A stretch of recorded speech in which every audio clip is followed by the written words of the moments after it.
Hey, all my fantasy football friends. Welcome to the Multiple First Dynasty Football channel here on YouTube.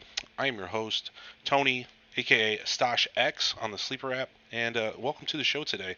It is championship week for fantasy football, aka the best week of the year. This is where you know how much money you made or how much you lost on the course of the season. This is the first door opening into the off season. This is just a beautiful time. This is where every injury report is getting scoured, every matchup, every weather report is getting read, and bragging rights and lots of money are on the line out there. I am excited to be coming at you with the last show of the fantasy regular season. I'm here today with my partner, Greg the Velociraptor. How are you today, sir?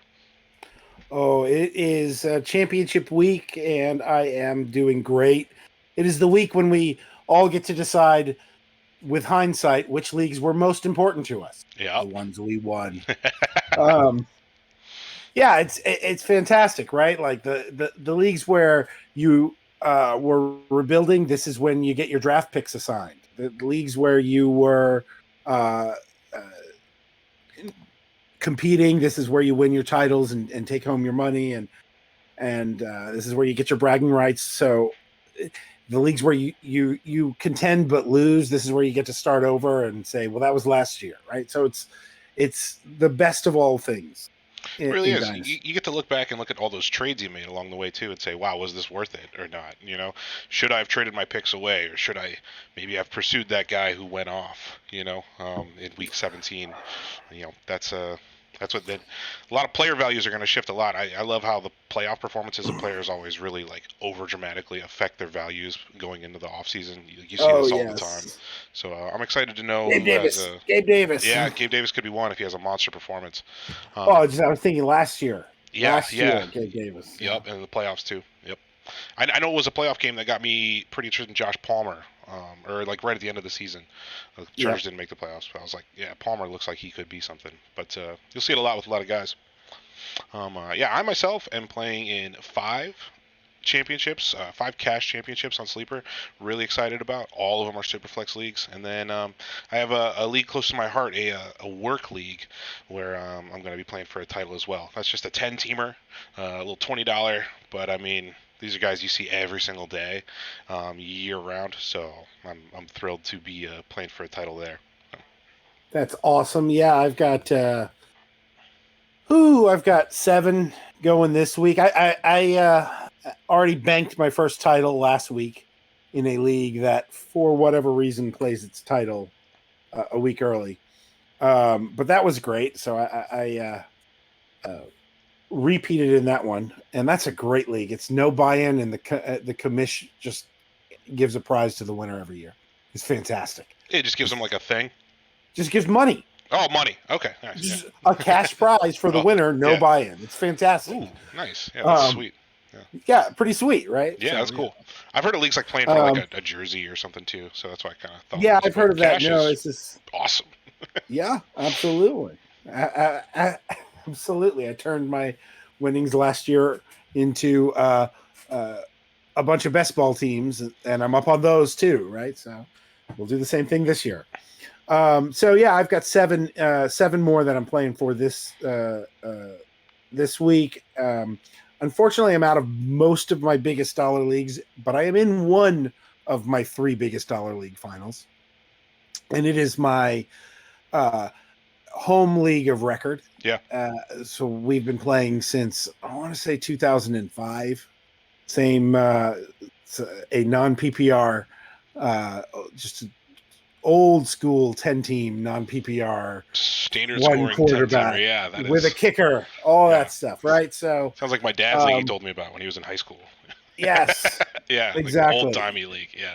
right. But it's 8 of the 10 original owners since Really, 2005, that's insane right? turnover. That's Yes, really good. exactly. Yeah. And like, so that's a lot of fun. Yeah. Um, and so that's the one I really want the most. That, and obviously we are playing in the final of our Dynasty 24/7 365 uh, podcast league championship and show league championship, and that is the other one that I really want this week. So Yeah, I'm so fired up for this league just because we've been covering it and it's been, it really got hot. And like it's cool. This is the only place where I've like ever truly. This is the only time I've ever really tried to dual manage a team like with someone else ever. And I think we've had good chemistry. I mean, I don't know. The results are there. We're playing for a title. We had like a crazy upset win in week 16 in this Dynasty 24/7 league. Like our opponent was the number 1 seed, 12-2 record, projected to beat us by like 40 points going into it, and he had guys like Derek Carr and Zay Jones and Herbert's unfortunate performance. Yeah, and then we just went off with some of our receivers and our QBs. I don't know. it happens. Yeah, It happens. it's Right? crazy It how it happens happens. every year. Yep. And we see it this week. We've got title week coming up. We've got Derrick Henry probably going to miss. We've got Jalen Hurts, a question mark right up until the end. How many teams were number 1 seeds who got knocked out last week without Jalen Hurts, right? Yeah. That happened to everybody. That happened to me. Yep. We've got Tony Pollard maybe missing this week. We've got Derek Carr getting benched, right? Tua missing. So we've got so much drama in title week. And so all of a sudden who knows, right? Teddy Bridgewater is going to win somebody a title. Yeah. Right. Somebody's going to make that their desperation play, and he's going to get them just enough. Jarrett Stidham will get someone there. Probably not. Someone. Actually. I don't think so. There is someone in a triple flex. Sure. There's someone in a triple flex who, or in a super flex who they didn't have any fab and people were blocking them, and right. But like this is their quarterback 2 is one more chance at getting a quarterback 2. Some of these deep backup running backs are going to show out for you. Like the Jaguars, I could see a lot of JaMychal Hasty this week, and Hassan Haskins in Tennessee, right? So some of these guys are going to win you your titles, and they're going to have a huge impact on your fantasy story in a way that they're never going to have an impact in the NFL in some of these guys' cases. So I mean, you talked about that. So that Derrick Henry thing has me, like, what's the percentage chance that Chestnut ends up being the guy? Because they put him on the active roster 2 weeks ago, and like, I know he had some good following coming out of college, and Haskins hasn't really been able to see the field at all of his own accord. So like, is there a chance Chestnut's actually the play? I don't think so. Don't think so at all. Okay. I'm looking at Julius Chestnut, and I'm seeing special teams. I'm seeing a special teams contributor. Okay. Whereas I think Haskins is the offensive snaps. Okay. I wasn't sure. I don't know. Like, I just didn't know if like there was a chance. I don't think I would start Chestnut ever, but what are the odds playing Haskins disappoints me heavily? I guess Dallas. That's probably something you're going to have to deal with no matter what. So that potential reality.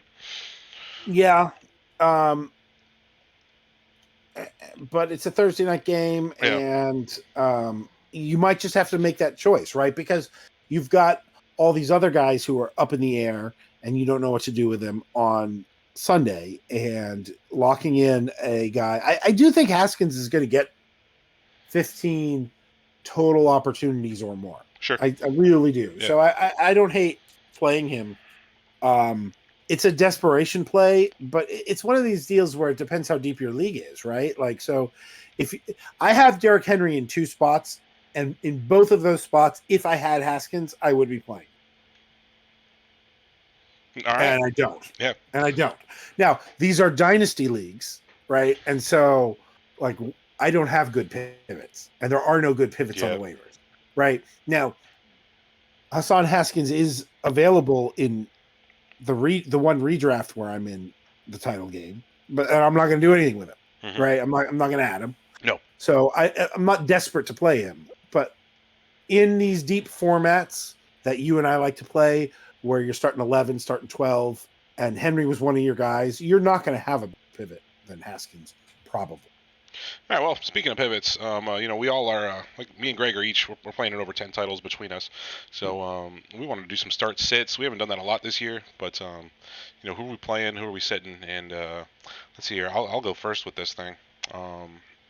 So in one league, I have to make a decision. I don't anticipate Hurts to play, and I'm gonna have to start Deshaun Watson or Kenny Pickett in my super flex, and then Mike White is going to be my QB1. So I guess sit one quarterback, Watson, Pickett, or White. I have to sit Kenny Pickett. You think so? Against Baltimore? I have to sit Kenny Pickett. Yeah, I thought the Cleveland passing game clicked a little bit better late, and then you also, you've got, what is it, 12, 15, 22 carries in the 4 games for Watson up there. Yeah. So like 22, 5 a game. Yeah, it is a lot of attempts. There's a lot of floor there. Yeah. I don't love any of those options. I don't love any of those options. But no, I really wish Jalen Hurts was healthy. That would have made me feel a lot better about this. I can't play Kenny Pickett I can't play Kenny Pickett. I just think the rushing floor. Yeah. And then maybe they have a comeback ceiling. The other thing is, you heard Amari Cooper talking. He had a presser this week, and he was talking about how the goal over the last 2 weeks is to find rhythm in the passing game. Yeah. So that they can come into next season hot. So like, it feels to me like they may force the passing game just to play around a little bit. Which could be good for fantasy, right? These are hard choices. That's my call. Yeah, I like that. I'll do that.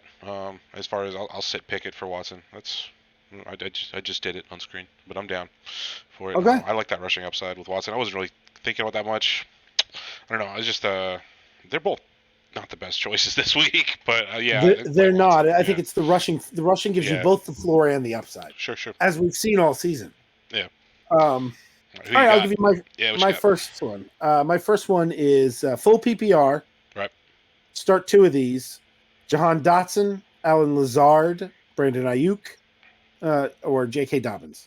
So Dotson, Lazard, Ayuk, Dobbins. You have to start 2. Just start 2. Yeah. And he flexes. Dobbins is so hard against Baltimore, or against Pittsburgh rather, and what to expect from it. Pittsburgh's run defense has been not the worst, right? Haven't they? They've stuffed some recent opponents. I think Dotson's fire. Yeah, Dotson's been on fire. Ayuk's been good, but with Purdy, he has not been as good. Lazard. So Alan Lazard matched his season high with 11 targets last week, and I don't think Christian Watson's going to play again. Yeah. Minnesota is one of the worst pass defenses in the league. I kind of really want to start Lazard in a lot of spots this week. After having, he was really good for you through about week 10, 11, and then I've been sort of fading him for quite a bit for the back half of the season. Yeah. And now with Watson out, I want to go back to that well. I don't know. The switch to Carson Wentz is a little. It's hard to say going back to Carson Wentz, former first overall pick, is bad for your receivers, but it is a little daunting because it's he maybe has one of those games where he is just completely does nothing at all and the wide receivers are all useless. Wentz has a long history of throwing an above league average percentage of his passes to both running backs and tight ends. Yeah, that's what I'm saying. He can ignore his receivers on sometimes. I think Ayuk's probably out for sure of the 4. And then Dobbins, for me, is probably in for sure because of the volume and the talent. And then Dotson and Lazard, I mean, if you want to lean into Aaron Rodgers plus the veteran player, then, yeah, that's fair to say, I think. So probably Dobbins and Lazard. Yeah, I'd go with that. So the 12 carries last week, you think is enough volume? You feel good about that volume? I don't feel great about it, but, I don't know. I don't. So then it'd be Dobbins or Jahan Dotson, and I like Dobbins more. Dobbins or Dotson is. Yeah. You like Dobbins more. All right. Just because running back, but I don't feel super confident about that. The only thing I feel real good about is Lazard in and Ayuk out. That's I do feel good about those opinions. Okay, good, very good. All right, what do you have next? Yo, what do I have next? Championship defining start sit questions. These are These are what make us, what bind us. Yeah, I had one, but I'm trying to find it. Oh yeah, I have J.K. Dobbins or Isaiah Pacheco in a title bout. This is a Okay. full PPR. So Yeah. this is not that close for me. It's Pacheco. Hmm. I think they are going to put up a stupid big number in Kansas City against the Broncos on a short The week after Broncos are they just fired their reeling. coach. Yeah, yeah, I think they're good. I think the Broncos are just going to get hammered, sure. Yeah, and I think Pacheco is going to get in the end zone. To me, that's also like just the volume for Pacheco is really good right yeah. now. I he's a guy I am comfortable starting in thinner leagues than the one you're talking. Yeah, this one is a pretty deep one. This is a 3 flex, 3 wide, 2 tight end monstrosity. But Yeah, yeah, like I he have hasn't had Pacheco in less there, and than that's 13. yeah, He hasn't had less than 13 carries since week, right? And so Dobbins hasn't had more than 13 carries since he's been back, yeah, right? So I just feel like the volume is there. The overall offense, like you're more likely to have more red zone touches. Um, for me, that's Pacheco. yeah. I In like it. fact, I'm leaving Pacheco in there. Yep. okay. So I'll just tell you. So this next one I have, this is my non PPR league. Okay. Start two of these. I'm not including Pacheco. Pacheco is a start above this group.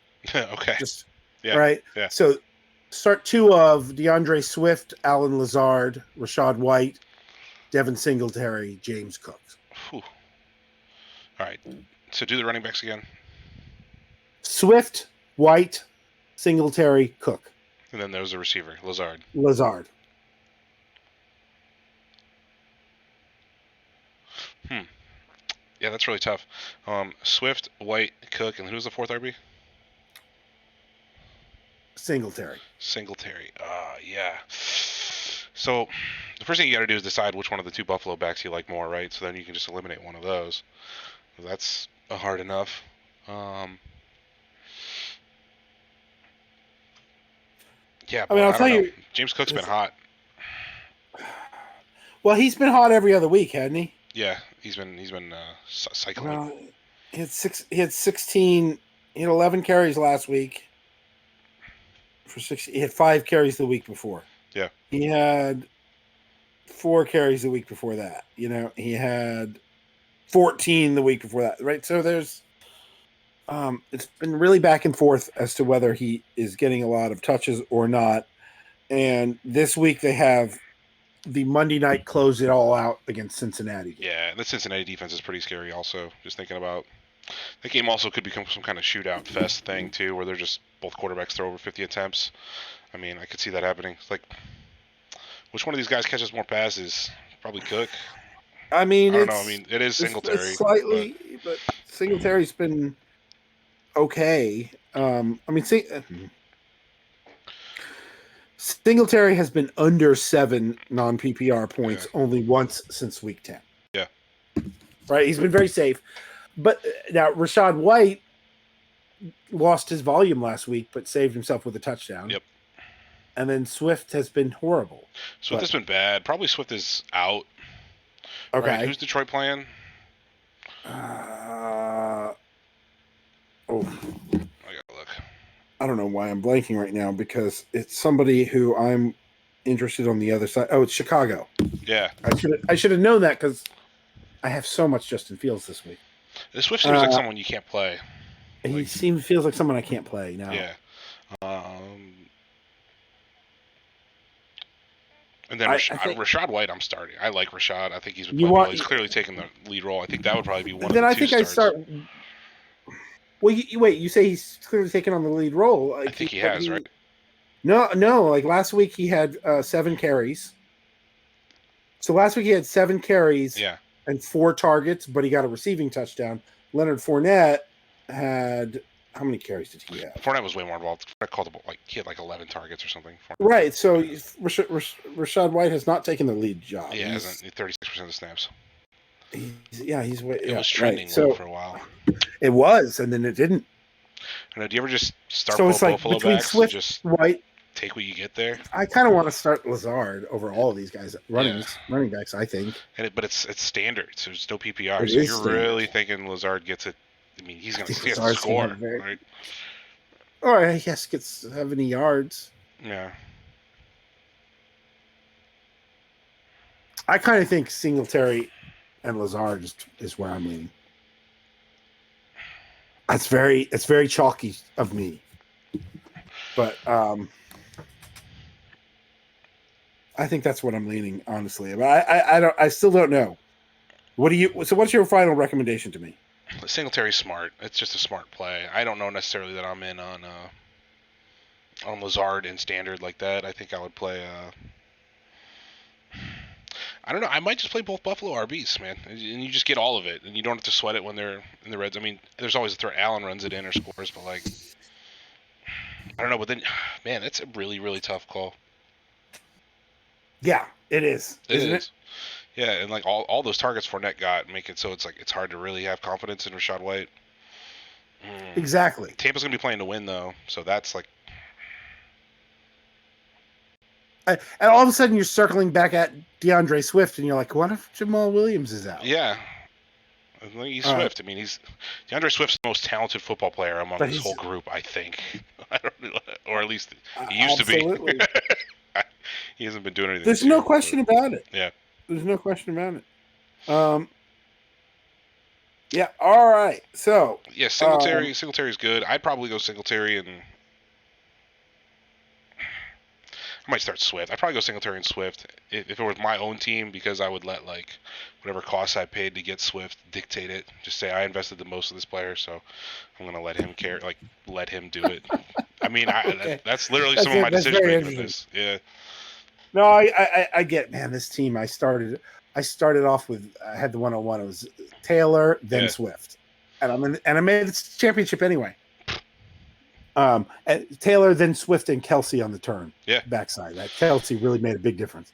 It's fun looking back at all the places you see Travis Kelsey go in all these leagues. You just look back Kelsey in the third, Kelsey in the fourth, Kelsey in the fifth. It's crazy. Another one I got is so we already talked about Jahan Dotson. So I got Jahan Dotson or Jeff Wilson, Miami Dolphins running back, for my final flex spot to earn. I don't trust Jeff Wilson. Yeah, I don't either. But I wanted your take on it. Yeah. I want Dotson. I'm playing Dotson. I like Dotson. All right, that's fine. I'm gonna do that. All right. You got any more start sets? That one's over. I'm playing Dotson. Matt Breida, Boston Scott. Nice. David Johnson, Jonathan Williams. That's some high rollers club you got there. That's real garbage, and I get return points. And Boston Scott returns kicks. This is the only kick returner among them. This is how you pivot. Of that group, yes. Yeah. This is how you pivot off of Derrick Henry in a deep dynasty. With, I think you're in this league. Which one is it? Is it Taxi Poacher? It's Taxi Poacher. Oh yeah. Yeah. Oh, nice. That was, right. So very deep. Right. So what I'm talking about. Very deep benches. Yeah, we have so much bench, and taxis are so big too.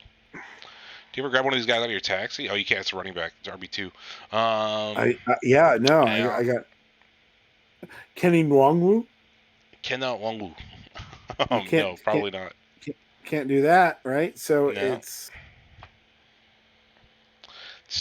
you don't even have these guys. You just got to pick up one off the waiver wire to start. Yeah. Yeah. So it's all right. So it's Matt Breida or anybody off the wire. Oh boy. Yeah. I mean, this is what you get after when you get stuck in this situation very late. Gross. Just so gross. I don't know. I might just throw Kyle Juszczyk out there because he's someone I could be proud of. Amir Abdullah has two. And I can't play Amir Abdullah after they just changed quarterbacks. No. Well, I don't know. Maybe you can because Stidham's not going to. I mean, Stidham's not going to move. He can't really move, right? I remember this guy a little bit, and maybe it's all he does is throw it to his tailbacks. Oh, what a week to have all this stuff. I do think Jonathan Shared Williams Stidham. might be. I don't know. All right. Well, If Gibson doesn't play tomorrow night, then I'd be willing to. I'd probably pick up Williams, and then if Gibson doesn't play, I'd probably throw him out there. But if Gibson does play, you just kind of kick the can and make another decision later. Yeah, but like Raheem Blackshear, he's been involved. Does he return kicks? He does not. He does return, doesn't he? I think he does. I think that's all he does, right? Yeah, he does return kicks. No, he gets the ball a little bit too. A real little bit. 2 touchdowns over the last 3 weeks. Yeah, but a real small. But he's the running back 3. It's a lot. It's not a lot of share. Yeah, you're right. I mean, they ran the ball a lot last week. He does return some kicks though. So there you go. That's my awful decision. But this is where deep dynasties get you when you get these late injuries, right? So I had Jonathan Taylor and Derrick Henry shut down very late in the season, and I did not have pivots for them. And the people who want no trade deadline in Dynasty will tell you, and I should be able to trade for somebody to fix this, and I will tell you I can live. I can live with I didn't do enough to have pivots. Yeah, there should definitely be a trade deadline in all your Dynasty leagues. I mean, but sometimes there's not, and it's okay, I guess. I mean, I don't mind it in like 1 or 2 leagues I play in, but by and large, I expect there to be a trade deadline. Absolutely. Yeah, things get all right, weird so let's get to our final starts decision. Yeah. Which is in our Dynasty 24/7 365 league. Yep. You want to pull that one up. So we have taken you guys on this journey all season through this league. We dropped off in the startup draft. We stocked up on 5 2023 first round picks and 4 2023 second round picks. And we wanted to make a run at it. And then, as you remember, if you've been following along with us, we started 0-4. 0-4 start. We moved. We moved both of our starting running backs, in Saquon Barkley and Miles Sanders. And then Justin Fields came alive. We went from 0-4 to 8-6. I believe that's right. Yeah, we only lost 2 games like the rest of the regular season. Yep. And then we won 2 playoff matchups, and here we are, 5th seed against the 6th seed in the title game, on the basis of mostly on the strength of our quarterbacking and some young wide receivers, right? So we've got the quarterback 2 on the year in Josh Allen, the quarterback 6 on the year in Justin Fields, and that will take you a very long way in Superflex, right? So there's lesson number 1, right? And then we built around wide receivers. Devonta Smith, do you realize he is a PPR wide receiver 1 now? It's just crazy to me how well he has finished this. He's been great, man. He's so talented. I really enjoy watching him play. I like his. He looks different because he's so skinny, but he looks great. Yeah, absolutely. And then behind that, Ayuk, Dotson, Pickens, and Darius Slayton has really helped us out this stretch run. And that has allowed us to get by with complete garbage at running back. Yeah, we've just been churning the wire at running back. I mean, we started Deion Jackson a little bit during the regular season.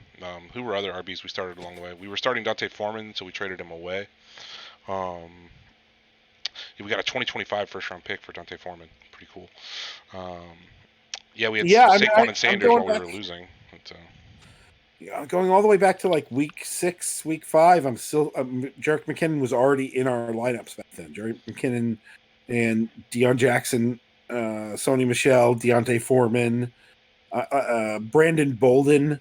Yeah, Brandon Bolden's like a good one. Mm-hmm. These are guys we've started all through this year.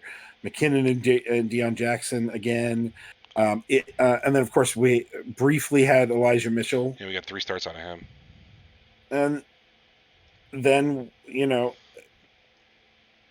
we sort of are where we are at the end.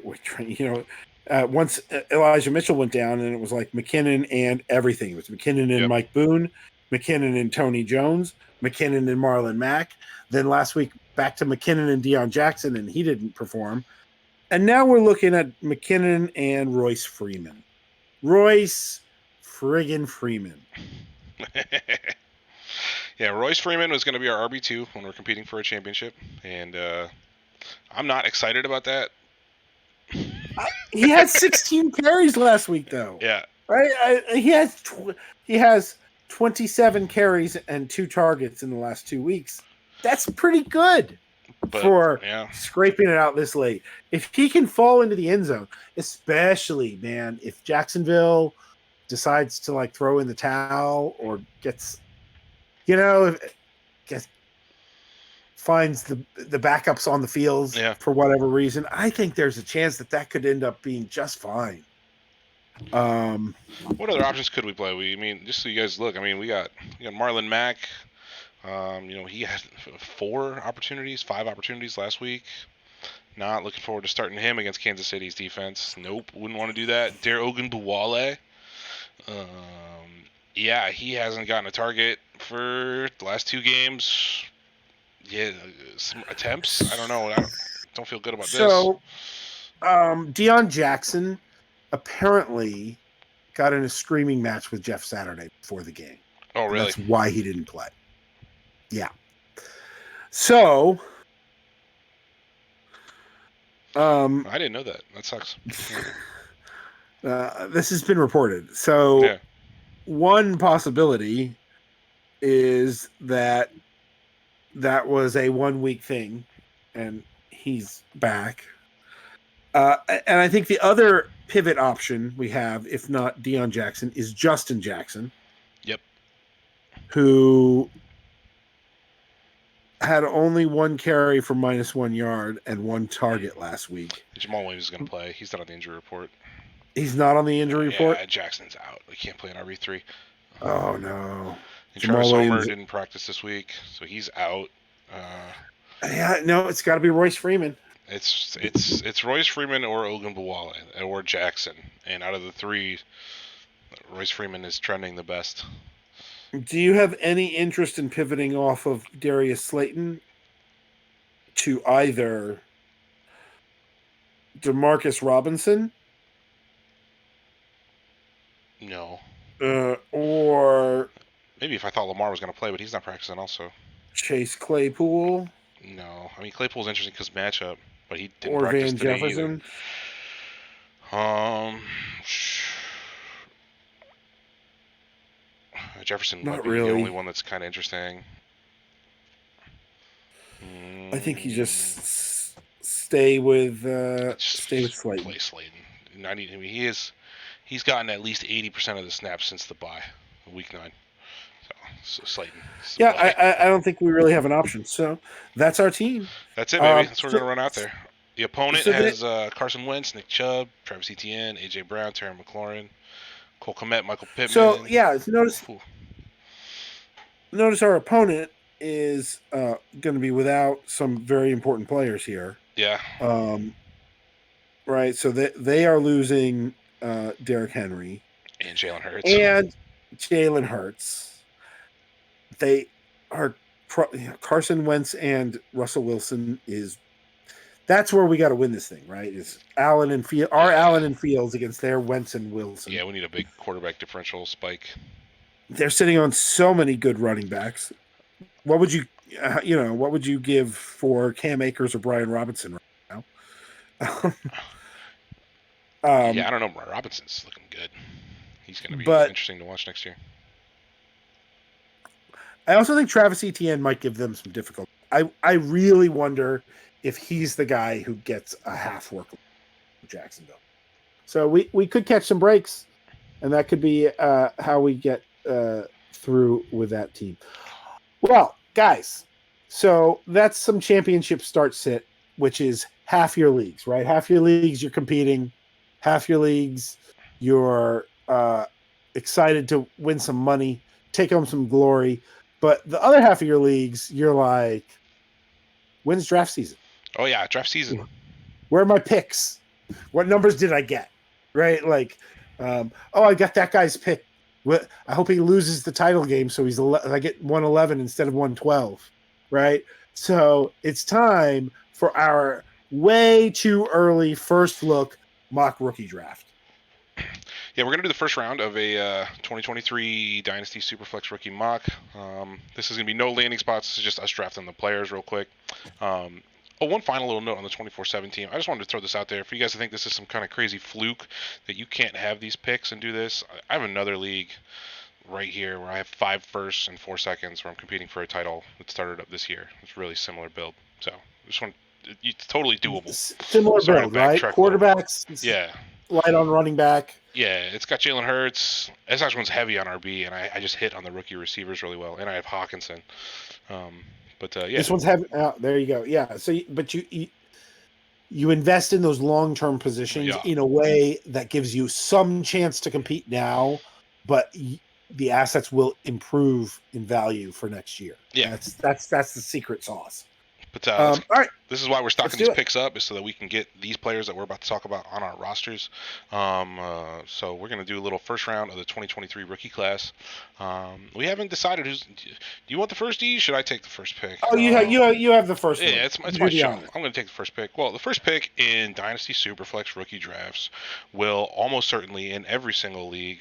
You can't say 100%, but it's going to be over 90. It's going to be Bijan Robinson, the running back from Texas. He is just a generational talent, an absolute stud who has done nothing over the course of the football season this year to hurt his consensus 101 position. Yes, there are quarterbacks. They will get high first-round capital, but if you're any kind of rebuilder team, like you can see from ours, you're gonna need running backs. You have to have running backs to compete. Bijan Robinson is almost certainly going to be an RB1 his rookie season. I mean, he's like a Saquon level prospect. Saquon was a first round pick in redraft leagues his rookie year. I expect the same from Bijan. Regardless of landing spot, he will be the 101. Yeah.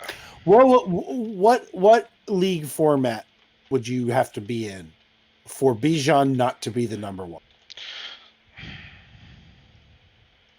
3 QB or something. Okay, so you and I play in a 12-team league where you start 1 quarterback and 2 super flex spots. Yeah. You and I play in that league together, right? Yep. What would you consider a 101 a quarterback who goes to Houston 101 over Bijan in that format? Would you take either? I mean, Young or Stroud are going to be the guys. Sorry, throwing these names out there before we get to them, but would either of them go over Bijan? I don't think so. A part of that question has to be, what's the worst possible landing spot for Bijan? And is there a bad one even? I don't even know. Miami's great, Philly's great, KC, Buffalo are all great. Philly's probably bad. Yeah. I don't want him. I don't. I'd like to avoid pairing him with a quarterback who steals the rushing touchdowns. Maybe. Yeah. But no, I would not take Houston starting quarterback over him. Even in a 3 quarterback league. Oh, in a 3 quarterback league, I would. Sorry, that's what I'm saying. In general, yeah. In a 3 QB league, yeah, you have to consider it. Depends on what my QBs are. If I feel like I have 3 or even 4 guys that are solid, the real discussion comes from teams that are going to be QB needy. Which, if you're drafting 101, you probably are. So that's if you have. I think a question is, if you're a bad fantasy team, you suck this year, and that's why you're in the 101 spot, and you have nothing at QB and nothing at running back, you're just completely shot at both in a super flex, is the quarterback a decision there? And probably not. I think not it's in still a super flex. Yeah. In a super flex, even if you're convinced that your team is so bad that you're not in the championship window, you still take Bijan and trade him. Yeah, you get so much in a haul for him. You'll get a quarterback, you can get one of these QBs that we'll talk about along the way here, plus pieces, future ones, young receivers. You take Bijan. Everyone who's sitting in the 101 in basically every single format needs to be taking Bijan. Standard, PPR, 6-point passing touchdowns don't matter. Weird leagues only. Yeah. Weird formats only. You're not taking maybe a 32 teamer. Just very weird. You would have to be in to consider anything else. All right, I'll take at the 102. I'm gonna take. I'm gonna take C.J. Stroud. Ooh, yeah. I think Stroud is going to come out with the safer profile. I am a fan of his arm talent, and in a vacuum, I feel like so. I'm going to take probably whichever one of these two quarterbacks goes higher. Okay. But I feel like Bryce Young is the one of the two who has a bigger chance of having a terrible pre-draft process and dropping because of his size. Yeah. So I am going to take CJ Stroud. If we were doing a rookie draft, like we did a startup this week and we did a rookie draft next weekend, so, landing spots unseen, right? Yeah. I would just play safe here and take CJ Stroud. But that's one of the names. You're up. Yeah, so he's taking Stroud with the anticipation that Houston takes him 1 overall. That's totally fair. I would definitely take. I would still take Young next. I would take Bryce Young. Stroud, Ohio State, Bryce Young, Alabama. In case people... Yeah. So a good comp for Bryce Young, if you haven't heard it, is Kyler Murray. He's about the same size. He's actually a little bit smaller in terms of weight.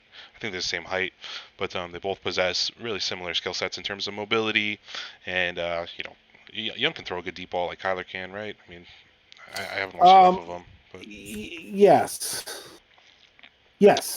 But either of these two quarterbacks we're talking about, though, Stroud or Young, are probably going to be in the 2 and 3 slot in your super flex leagues. Basically, their landing spots are going to dictate some of it.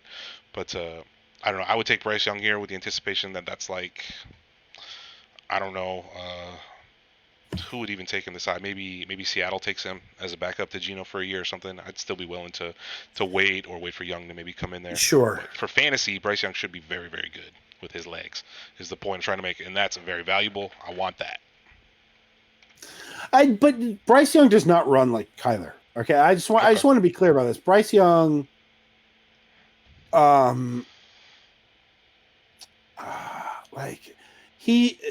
Bryce Young runs like Daniel Jones. Okay.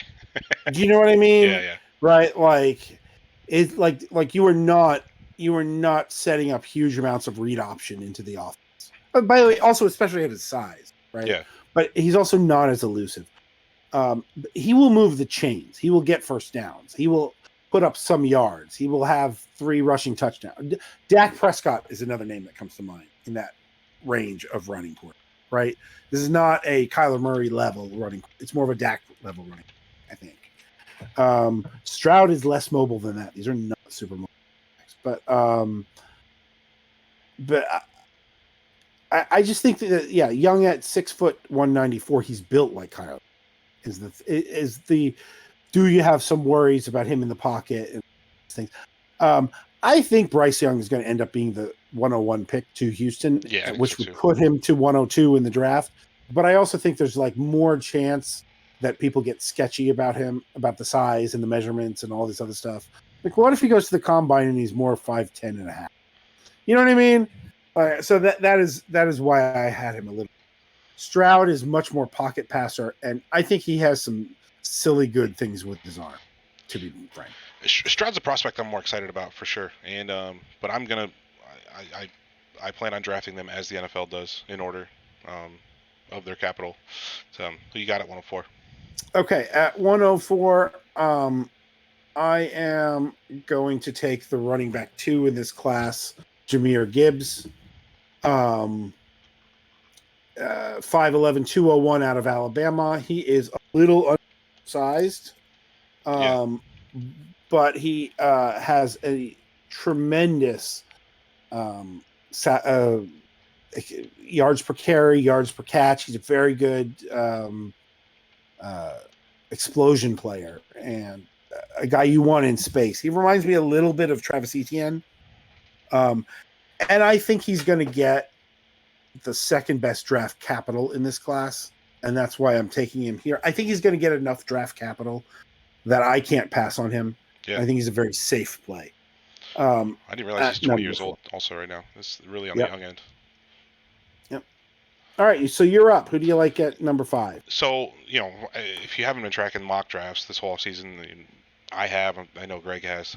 The meta has kind of been these 4 as a big 4, and then after this, the draft kind of turns a little bit, and from what I've seen, the receivers start to run. So, the receiver that I would take out of this class, number 1, is Jordan Addison. That's the USC wide receiver, right? Mm-hmm. Yeah. Yeah, so Jordan Addison, USC. I can't spell his name.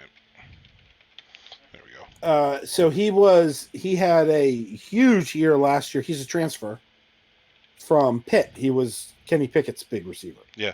Last year.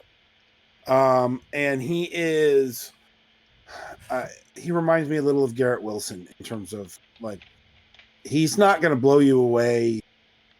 He's not going to do badly, but he's not going to blow you away with his athleticism. He's not tiny like Garrett Wilson. Garrett Wilson's 6 feet. He's not tiny, but yeah, he's not Wandale, right? But he's also not big, and he's not slow, but he's not fast. But boy, is he quick, and that gets him open, right? I think that's the essence of Jordan Addison, and I like that pick there. I'm going to take the guy I have as the number 1 receiver in this class, and that's Jackson Smith-Njigba. Yeah. So Smith-Njigba is a weird prospect in some ways. So last year this is Ohio State. Last year he finished as the wide receiver 1 for Ohio State with Garrett Wilson and Chris Olave on the team. Yeah, well, just take a second to appreciate that. Like those are the 2 guys in this class that are really shredding in the NFL, and he outperformed them at the collegiate level 2 years ago. It's just the problem with Njigba. Yes. Go ahead. Well, and then this year he got hurt. Yeah. And he got replaced by Marvin Harrison Jr. By the way, keep that name in mind for next year's class. Insane. He is the best wide receiver prospect we've seen since Megatron. He's something. Since Jamar Chase. How about that? Yeah. So I think Smith-Njigba is going to get a little bit overlooked. But I think everybody's getting too cute by half, not having him as the head and shoulders 1 in this class. There's 3 really good wide receivers, but he's the one I like. Yeah, I mean, I'm going to draft him based on capital, almost certainly. I mean, I'm loaded with picks across all my leagues. I've talked about that a lot, but I don't plan on making a lot of decisions. I'm gonna mostly draft these players in the order they're selected. If Smith-Njigba goes as the number 1 receiver off the board, he'll probably be my number 1 receiver, and that'll be more cemented by if a team happens to trade up for him. And I don't really care which teams do it. The landing spot doesn't really matter to me. I just want to know the team invested a lot in this player, and that the NFL scouts, the professionals that make a lot of money to do this, rate them against each other and which ones they like. With the 107 pick, my next one would be wide receiver Quentin Johnston from TCU. So I'm excited to see this guy play in the the college football playoff. He is really big, right? He's the 6'4" guy. Mm-hmm. I haven't watched a lot of them, I'm perfectly honest, but I've read a lot about these prospects, and from all of the incredibly smart people that I compile information from, it looks like Johnston would be the next wide receiver up, and really kind of the end of a wide receiver tier here. But that would be my guy. Yeah. So this is the tier of 3. Yeah. And I think it's Bijan 1, then the quarterbacks, then most people have Gibbs, then the 3 receivers. Or in any event, Gibbs and the 3 receivers after the quarterbacks. I think that's a pretty standard. Johnston is 6'4", 215. Smith-Njigba and Addison are both 6 foot flat, right? Like 200. Yeah. So that's actually Addison's 175. JSN is 200. Johnston is 215. So this is the big guy, right? Mhm. This is if you want that guy who looks like George Pickens, who looks like this is that guy. And he is great after the catch. So there is a lot to like about Quentin Johnston. He is a raw player. But it would not surprise me if he rose on boards because he did something freaky at the. Yeah, he might do that, right? Does he have like elite speed too with his size? He does, right? Yeah. So I think Johnston's going to be terrific, and you're not going to be upset with any of those guys. So I'm going to take the guy here, who I have as the riser. So if we were doing this for real, I am wary of the for the top two. Yeah. Because I don't know where they're going to be drafted. I have a feeling one or the other of them will get drafted and be off the board here or no later. But I'm not going to do that in this format. In this format, I'm taking Zach Evans, the running back from Ole Miss. Yep. 6 foot 215. This is, for me, the running back 3 and not that far off the running back 2 in this class. Yeah. This is a guy who had a great couple of seasons for TCU and then transferred to Ole Miss and had a great season here. Next year when we're doing this draft stuff, we're going to see the back he played with at TCU and the black back he played with at Ole Miss, both in the third round consideration. So he played in a backfield where he was splitting time with other NFL backs twice. And I think you're getting him at a discount because of that. Because this is a really hard running back to tackle. This is a guy who does not go to the. He reminds me a little bit of Javonte Williams. He reminds me a little bit of Todd Gurley. And if he catches passes in the NFL, which he hasn't really done at college, but he kind of looks like he can on tape, I think he's going to be great. Yeah, I've heard that about him. Is that that's the only thing missing from his game is probably that pass catching upside. I don't have a lot to add. This is where the running backs kind of get really close together for me. But I would move forward with taking another tailback. So the guy I really like is Sean Tucker. And like I said, bear with me on some of these because I haven't even really gotten into really watching a lot of these dudes. But I know a lot of people are high on Sean Tucker. I have him in one of my my Debbie leagues I play in. But I know this guy's really fast, and he's Syracuse? Is that right, Greg? Syracuse. Yeah, and, but he has like that elite speed that I like to see in tailbacks, and I've just enjoyed some highlight reel plays that I've seen from him. But I don't know, you might have him lower, but yeah. No, he was my next guy. Yeah. He was also my next guy. Okay. 5'10", 205. He super fast. Mm-hmm. Like Tony Pollard-ish. Yeah. Like good, like Tony Pollard, but maybe a little bit through somebody. That's what he reminds me of to me. Yeah, the speed jumps out of me because he does have it like Tony does, and like I don't know, like if we're mocking and we're doing this early, like that's kind of the stuff I look for is like I like Smith and Jigba a lot. The only reason he wouldn't be my receiver one is because I don't, it's rough for me when a player misses a whole season. It's like that's intimidating. I like to know guys are playing ball, and like someone like this, like okay, he's got a trait I can latch onto. I know he's really fast and he's produced with over 1,000 yards. So like I know there's some wild people that like to actually do live drafts for money at any point in the year, and if you're drafting right now, just try to stay safe. Because there's so much randomness that's going to happen before now and real rookie draft time in April and May.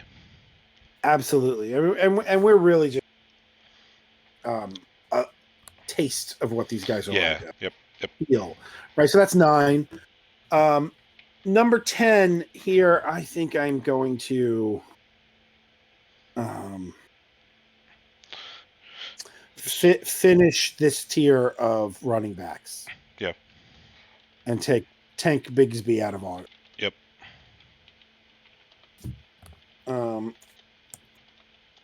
Does the name bump him And up for you at all? No, I mean it's a great name, man. Yeah. Tank Bigsby is a great name. Yeah. But no, I just he is good, very good. A little bit of a plotter. Yeah. Sometimes, but has has a little bit of poor man's Najee Harris in him. I think. Mm-hmm. I like Tank Bigsby in that kind of between the tackles, hard running role. Very productive in college. He's got almost 3,000 total rushing yards, like over 3,000 yards from scrimmage over 3 years at Auburn. Like that's a lot of production. Some NFL team's going to draft him in a reasonable spot because of that. Yeah, this to me is like he's not a bell cow and a star, but he's a bell cow. Yeah. Right?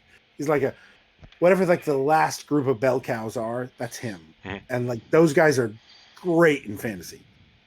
So I like Tank Bigsby a lot. All right. Take us home a little bit. Yeah, man. 11. 111. So, at the end of the first round here, these are picks that you probably could have acquired pretty cheap along the way.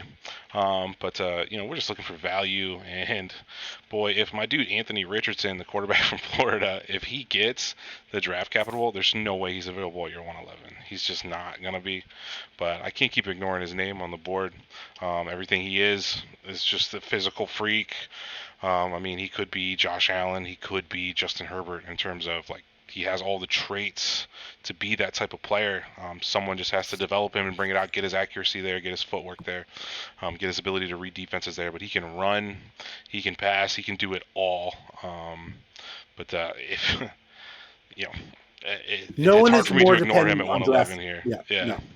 He's probably the most No one polarizing is- prospect in the draft, though. Yeah. No one is more dependent on their draft capital. He Yeah. could go 103. Yeah. Right? Like you could see someone in the top 10 falling in love with him. All of a sudden he's in a spot where you're like, oh, I like this. And you see the rushing upside.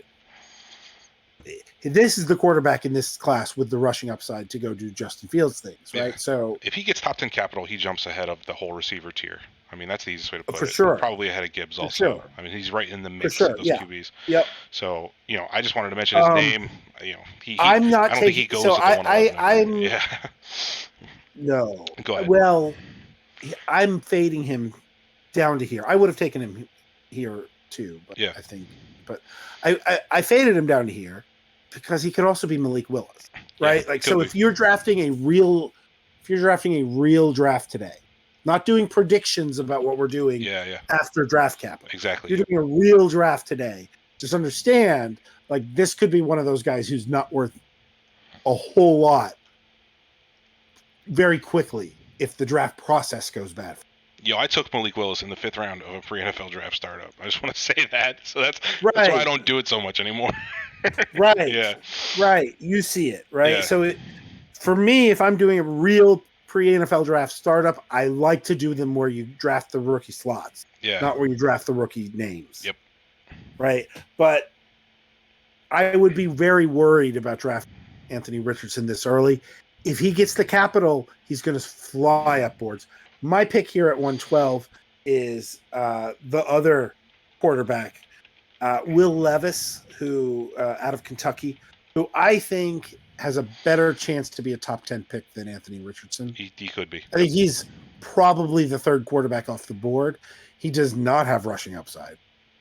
Right. So what you're hoping is you get Justin Herbert from the pocket. Yeah, he's big though. Right. He's giant. Levis he's got big time NFL cannon size. arm. Yeah. Lots of toolsy in a pocket passer way. 6'3", 231. That's good. For quarterback, that's like perfect size. Yeah. But like stuff that is also worrisome too, right? Like I believe he has -1 rushing this season. I saw that recently, right? Like that's not. We can look that up. Let me see. Somebody's Yeah, he's got no, I'm not negative doing rushing. that. He's got negative Let's see. 107 rushing yards. I think that includes sacks. That's why. Oh, yeah. Okay, there. Yeah. His average is negative 1.5 on Okay, 72 rushing so attempts, but I think there that you includes the oh, he's sacks. averaging So, negative. Right. Okay. yeah. So, but like again, his long rush on the season is 10 recent games. Long rush on the season. Yeah, his long rush on the season is 10 yards. Or no, 24 yards. He had one 24 yarder and then a second long. So this is a guy who does not run the football. Yeah. Right. So you're getting no points there. So he's going to have to do all and look at your top 10 quarterbacks this year and how many of them run the football, right?